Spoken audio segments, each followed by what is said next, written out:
Aksi penjabretan yang dilakukan dua pria terekam kamera pengawas atau CCTV.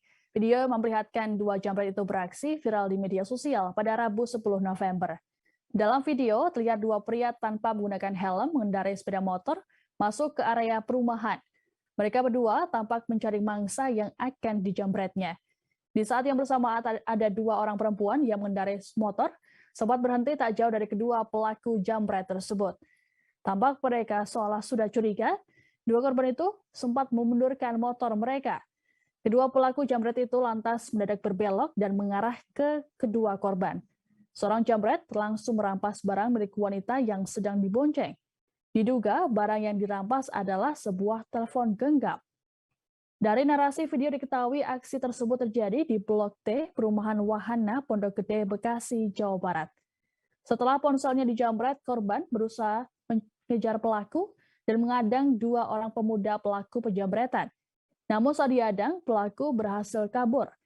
Melihat ada aksi penjambretan tersebut, Satpam Perumahan bernama Asep mencoba ikut mengadang pelaku penjambretan. Saat hendak mengadang, pelaku jambret menabrak Satpam hingga Asep terlihat tergeletak tak sadarkan diri. Asep dikabarkan pingsan seusai ditabrak. Insiden tersebut saat ini telah dilaporkan ke Polsek Jatiasih, Bekasi, Jawa Barat.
Terima kasih sudah nonton.